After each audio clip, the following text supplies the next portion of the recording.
আরও প্রায় ৯.৫ কোটি টাকা নির্মাণ ব্যয় বাড়ল ঢাকা আশুলিয়া এলিভেটেড এক্সপ্রেসওয়ের। বুধবার প্রধানমন্ত্রী তারেক রহমানের সভাপতিত্বে অনুষ্ঠিত নতুন অর্থ বছরের প্রথম একনেক সভায় প্রকল্পটির ব্যয় বাড়িয়ে দ্বিতীয় সংশোধনী অনুমোদন দেওয়া হয়।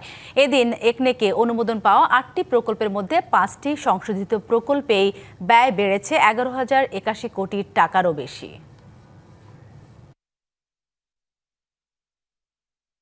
উড়াল সড়ক ধরে ঢাকার আশুলিয়া থেকে যাত্রাবাড়ি পেরিয়ে চিটাগাং রোডে যাওয়ার জন্য একটি প্রকল্প নেওয়া হয় ২০১৭ সালে। ঢাকা আশুলিয়া এলিভেটেড এক্সপ্রেসওয়ে নামের সে প্রকল্পের প্রাথমিক ব্যয় ছিল ১৬,৯০১ কোটি টাকা। ২০২২ সালে প্রকল্পটি শেষ হওয়ার কথা থাকলেও নির্মাণ কাজ এখনও চলছে।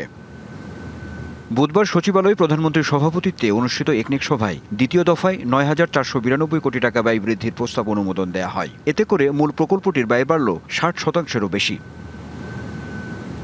এদিন নতুন ৩টি সহ ৮টি উন্নয়ন প্রকল্প একনেকে উপস্থাপন করা হয়, যার প্রাক্কলিত ব্যয় ১৪,০৪১ কোটি টাকা, যার মধ্যে ৫টি সংশোধিত প্রকল্পেই ব্যয় হবে ১১,০৮১ কোটি টাকা।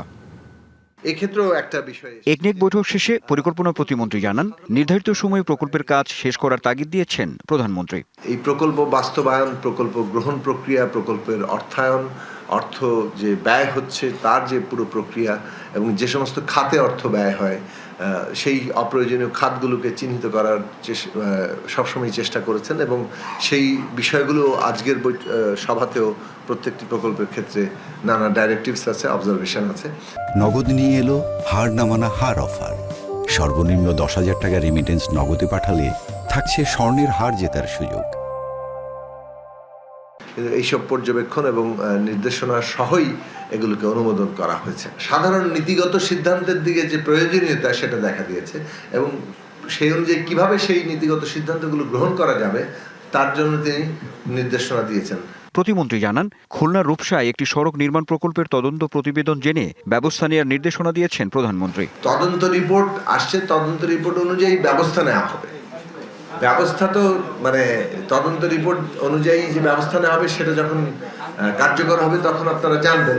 তদন্ত রিপোর্টটা জমা হয়েছে এবং সেটা উপস্থাপিত হয়েছে, সেই কথাটা বলেন। আসছে ৫ বছরে সরকারের সব উন্নয়ন প্রকল্প বাস্তবায়নের কৌশলপত্র তৈরির কাজ প্রায় চূড়ান্ত হয়েছে। এই ৫ বছর মেয়াদী বর্তমান সরকারের যে পরিকল্পনা, সেই পরিকল্পনা অনুযায়ী যে আবার প্রকল্প প্রস্তাব, সেই প্রকল্প প্রস্তাবগুলো এর মধ্যে যুক্ত হবে। এই সব কিছু আসবে রিভাইজড এডিপিতে।